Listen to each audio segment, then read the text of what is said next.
looks like coming up on our right, our first animal of the safari is going to be that okapi. Now, you may think by the okapi's stripy legs that they're related to the zebra, but they're actually the closest relative of the giraffe.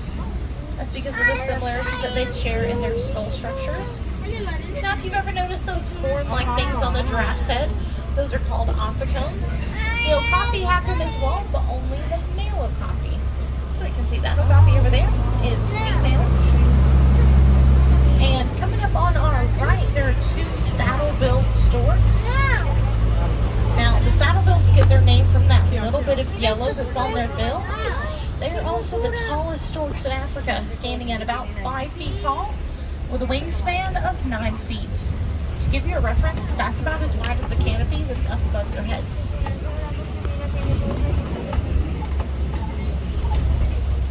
That looks like coming up ahead on our right at top of this hill, there are a few greater kudu. Now these greater kudu are female, because they don't have any horns. The male greater kudu have these very large and spiral horns.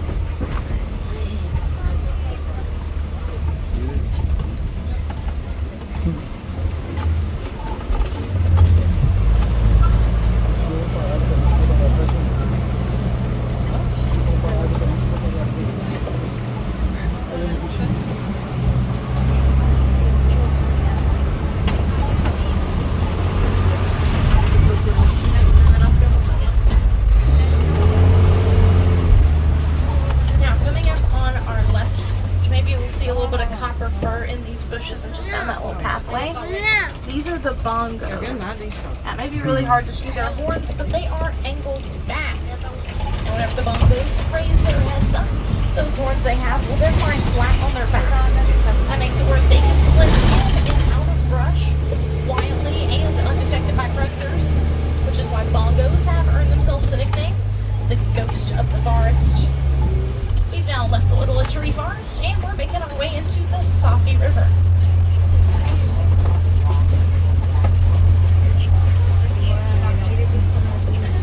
Over on our right, there are all these larger gray birds, and these are the pink-back pelicans.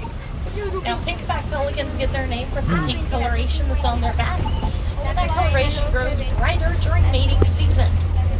And unlike most nesting birds, both the male and female pelicans stay to watch over that nest of eggs until those babies have hatched.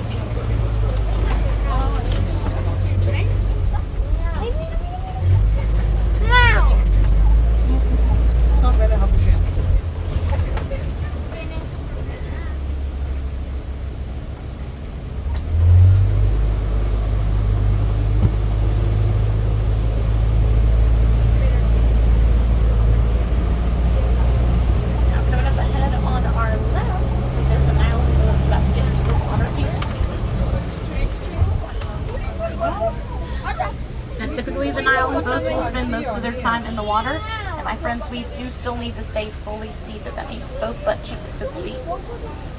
My friend in the second row, you need to be sitting down. Sit down, please.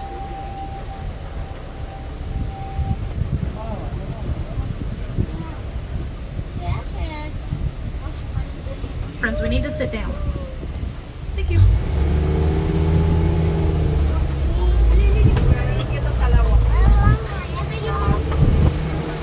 Coming up on our left are their neighbors, the Nile crocodiles.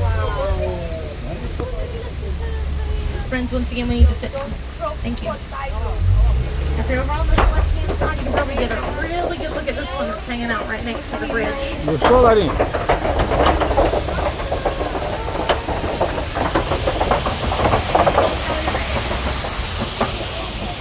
Now, Nile crocodiles can live to be over 40 years old. Sometimes female Nile crocodiles will take their eggs and put them in their mouth. That can help those eggs hatch if they're having a difficult time. And Nile crocodiles are the world's largest living reptiles. We're now making our way out of the Safi River and headed on over to the savannah.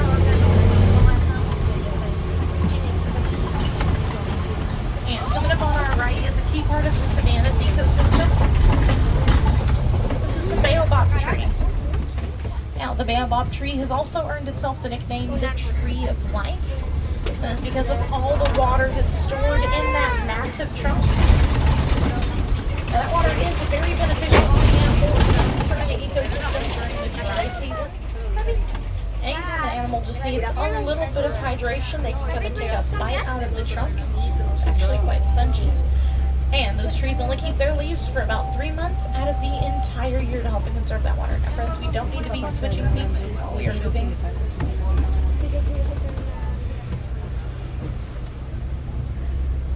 Now as we start to make our way down to the savanna, you're going to start to notice that we need to be sitting down.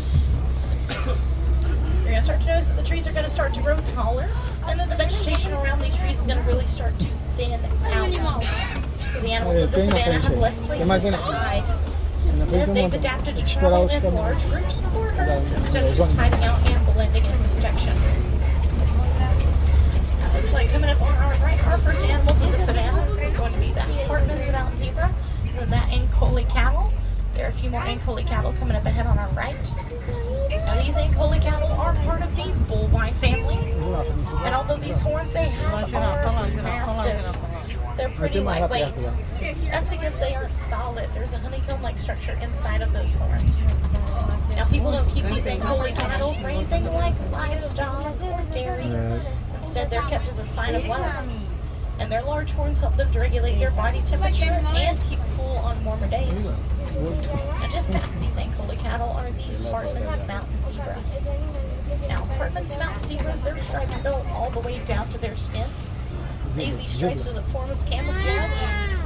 Whenever they herd together, these stripes confuse predators, making it where they can't single one zebra out. And a herd of zebras is called a dazzle. Now you may notice this zebra over on our right that's laying down is a little bit smaller than the other. That's because it's a mama zebra with her baby.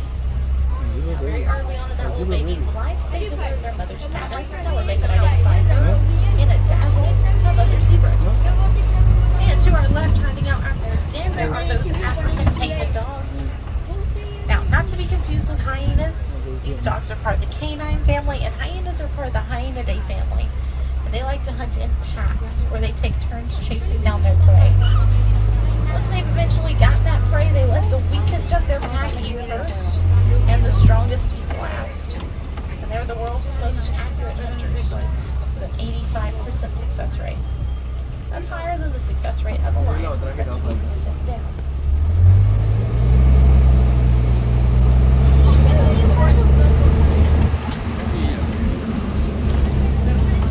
Now over on our left are the sable antelopes.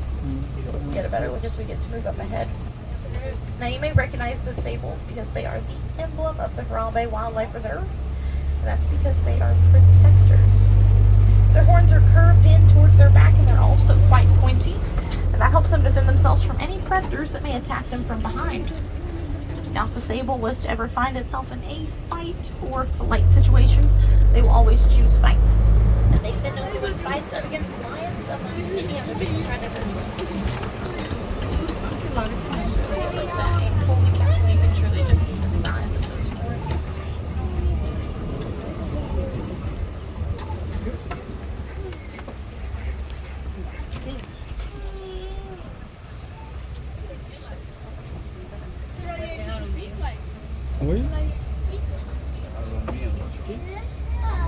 We've also passed by a few termite mounds on our right through the savanna, like this very tall one coming up on our left. Now these termite mounds can get to be as hard as concrete, and sometimes elephants like to use them as scratching posts. And termites call these mounds home are actually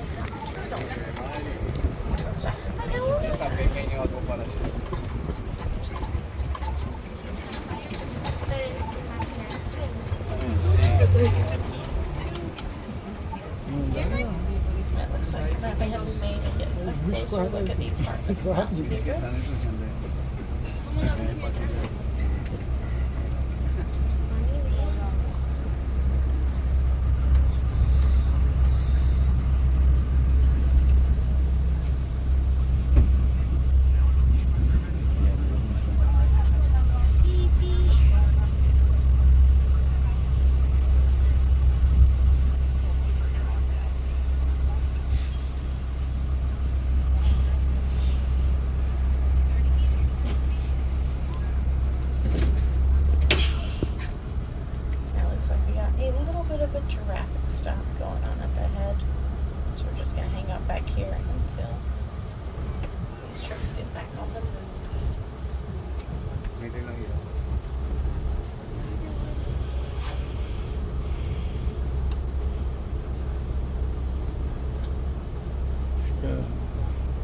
Dá pra resolver o ano passar na frente, né?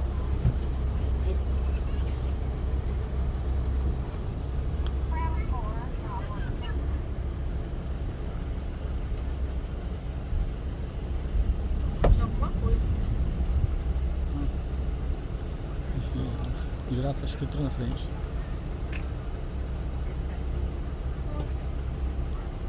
Tá vendo lá?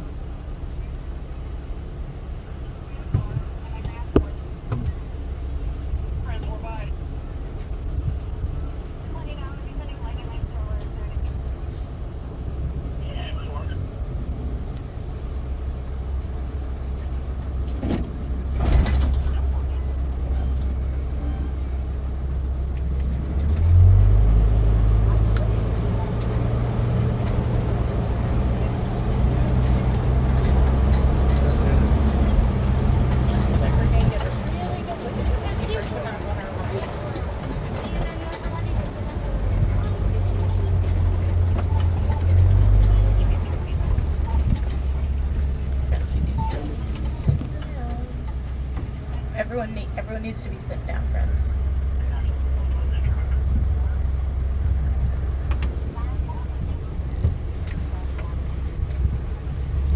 Thank you.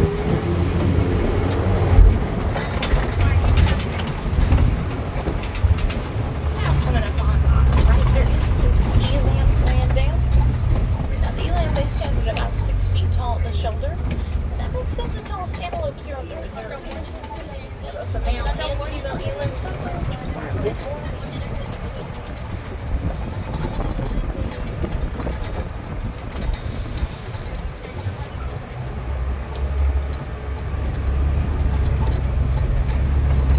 Now out in the distance I can spot a small herd of wildebeest. I say it's a small herd because typically wildebeest can travel in herds of the thousands. They've been able to travel in herds as large as 1.5 million. These herds really don't have leaders, so if one of them gets spooked, they all tend to run. And that's why a herd of wildebeest is known as a confusion. Whenever they do run, they kick up quite the dust storm.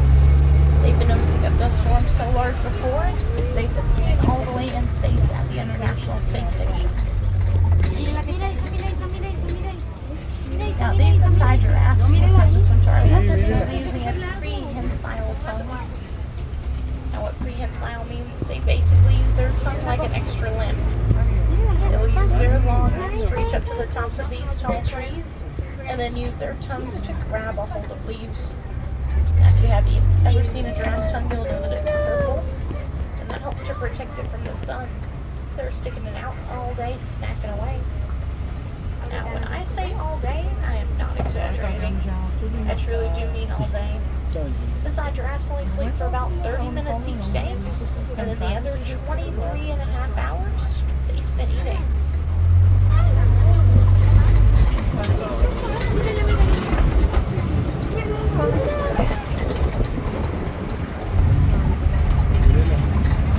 Now, up ahead, it looks like we're going to be passing in between two more of these pale dog trees. I told you one of their nicknames earlier, but they do have another. That's the upside down tree. Kind of just looks like someone messed up and planted them upside down.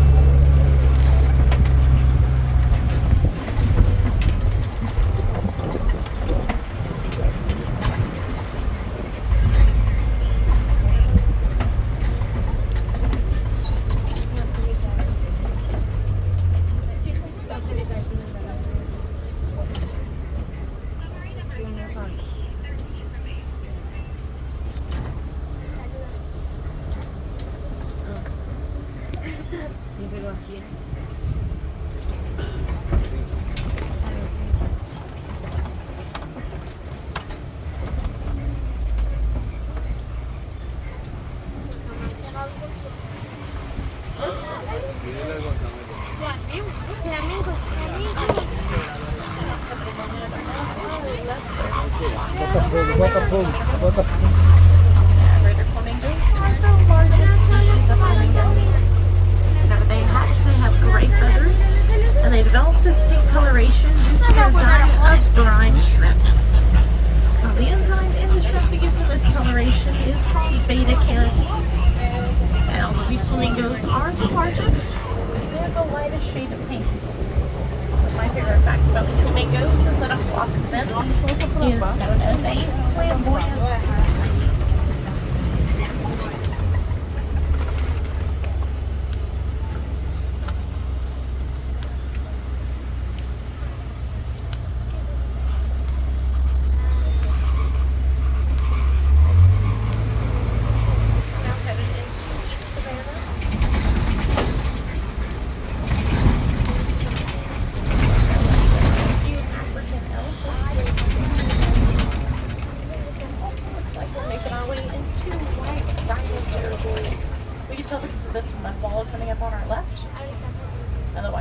Will wallow in this mud to help keep cool, as well as to protect their skin from the sun, and they will also act as a natural insect repellent. Now, white rhinos are the largest species of rhino in Africa. They weigh in at about 5,000 pounds, and they're known for their square lips, which they use kind of like a lawnmower to eat grass and other vegetation. And to our right, there is this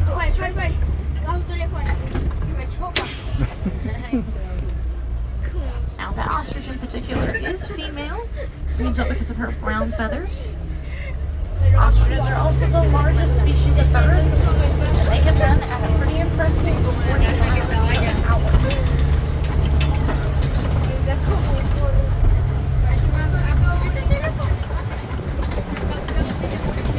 Now, on our left, there is this cheetah. And cheetahs are the fastest land animal. They can go from 0 to 60 in only 3 seconds. And the cheetahs do not roar at each other to communicate like other big cats do. Instead, they make a chirping-like noise. They also make little meows and purrs as well. Coming up on our left is one of these white rhinos. You can actually see that line where it's recently rolled in that mud wallow. By this rhino, we do want to make sure we keep our voices really low. They have very sensitive ears, and we don't want to spook them out.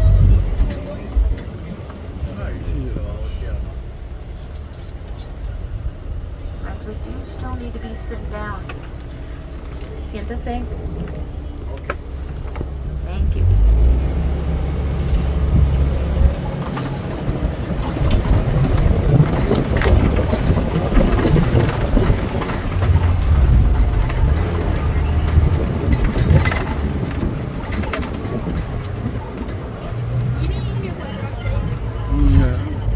Coming up on our right, there's some more of these ostriches. We'll get a really good look at them.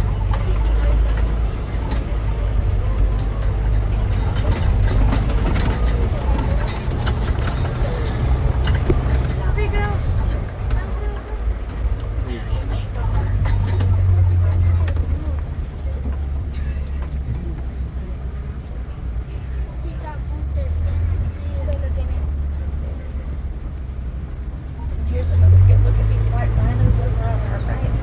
See, they've all been rolling around in that mud recently. Looks like they're having their lunch. And to our left, there's that male and female lion laying down. Wow.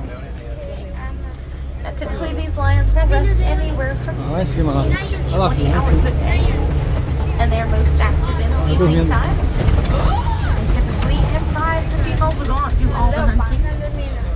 And my friend in the back, you need to be sitting down. Thank you. But typically in prides, the females will go out and do all the hunting. All the males stay home to watch over the territory and protect